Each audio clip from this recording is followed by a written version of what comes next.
Chase Elliott, Ross Chastain making up row one. We're racing in Georgia.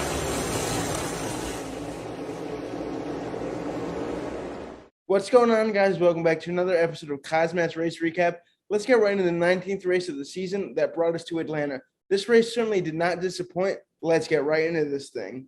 The front row to start today's race was Chase Elliott and Ross Chastain. With Atlanta racing more like a super speedway nowadays with the new repave and new configuration, we saw a bunch of bumping and banging on the start of the race, with Chase Elliott jumping out to that lead, with everybody going three wide on the start of the race. With the two leaders side by side for the race lead, Ross Chastain took the lead away from Chase Elliott as he was throwing aggressive blocks to hold on to that race lead. Ross only being able to block for so long until Denny Hamlin came rocketing around him on the outside as he was your new race leader.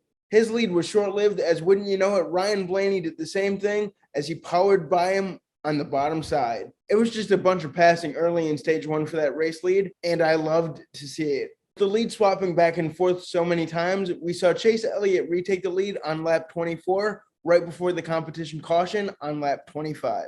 With some cars deciding to stay out and others deciding to come down pit road, this made the restart absolutely wild. With Ryan Blaney and Chase Elliott leading the field back to green on the restart, I don't know how there wasn't a wreck on this restart, with everybody pushing and shoving, trying to make it to the front. Cars going three, even four wide. It was just absolutely insane. With great side-by-side racing in stage one, I'm going to get you guys right to the closing laps of the stage. Chase Elliott still able to hold on to the lead somehow, holding off the hard-charging Ryan Blaney to pick up the stage one victory. This time, all the lead lap drivers coming down pit road under the stage one caution break to put on fresh tires and make some much-needed adjustments before the start of stage two. Stage two kicking off with Tyler Reddick and Ross Chastain leading the field back to green, with Martin Truex getting a great push from his teammate Christopher Bell in the second row, allowing him to power his way on the outside to take the race lead.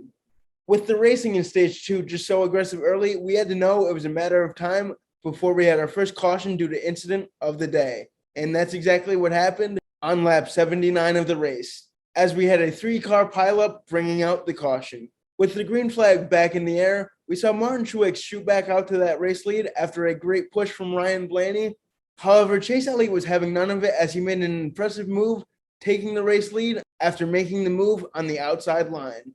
With all the intense bump drafting going on throughout the field, we had a huge wreck shortly happen after the restart. The 19 car of Martin Truex getting spun out by the one of Ross Chastain, creating a chain reaction of wrecks behind them. Other cars involved in this wreck were Joey Logano, Kyle Busch, and Austin Dillon, just to name a few. Back to racing, we saw Harrison Burton and Ricky Stenhouse Jr. lead the field back to green, with Harrison Burton getting a great shove behind him, pushing him out to that race lead. As the lead just continued to swap back and forth, it was William Byron's turn to lead, making the pass for the lead on lap 47 of stage two. But just as it looked like we were going to get into a long green flag run, wouldn't you know it, the 17th car of Chris Buescher had to pop a tire, bringing out another caution. And as I say, week after week, cautions breed cautions. And that was especially true for stage two of this race, as it just seemed like we couldn't stay green. This time, the 14th car of Chase Briscoe spinning out as he brought out another caution with 23 laps left to go in the stage. With stage points on the line, we saw William Byron and Tyler Reddick lead the field back to green on the restart. This time it was Tyler Reddick's turn to lead as he made an impressive move on the restart, as it seemed like nobody could hold the lead for long in today's Atlanta race, with Chase Elliott making an impressive move on the bottom, taking that race lead. Coming right to the end of stage two, the chaos didn't stop there, as we saw Alex Bowman pop a right rear tire as they came across the start-finish line to end stage two. Somehow Chase Elliott able to sweep the first two stages.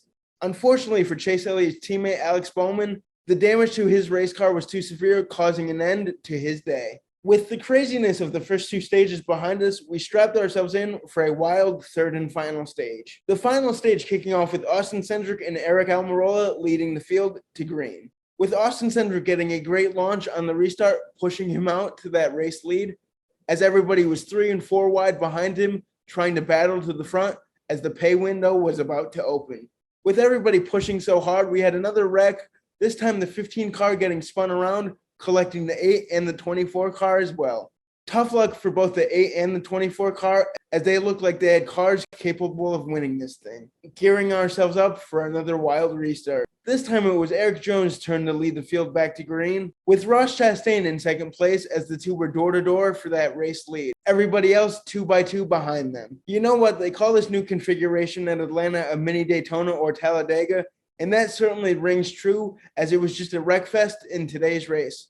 With the 18 car of Kyle Busch bringing out another caution with 71 laps left to go in the race, with all the lead lap cars coming down pit road, as this opened their window on fuel to make it to the end of the race. With Corey LaJoie and Chase Elliott leading the field back to green on the restart, we saw Corey LaJoie take the race lead with Chase Elliott glued to his bumper. Of course, everybody going 3 wide behind them as the two leaders continued to be door-to-door for that race lead. Chase Elliott eventually making the pass for the race lead with 58 laps left to go in the race. With Chase Elliott controlling the back half of the third and final stage, that is until we had another caution come out with 25 laps left to go in the race. This time the caution coming out for the 20 car of Christopher Bell as he went for a wild ride through the grass. None of the drivers giving each other any room on the restart as we had another caution come out. This time the 1 car of Ross Chastain spinning out the 11 car of Denny Hamlin.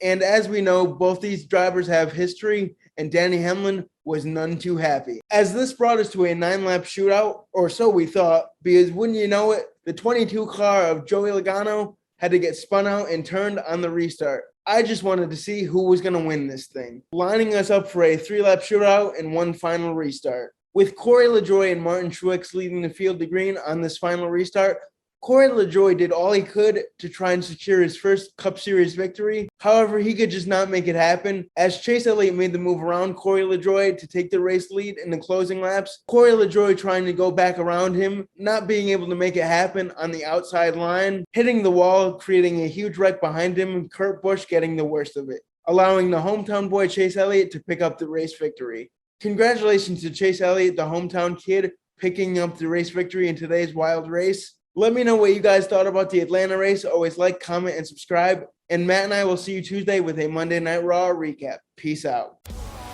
Come on and fight.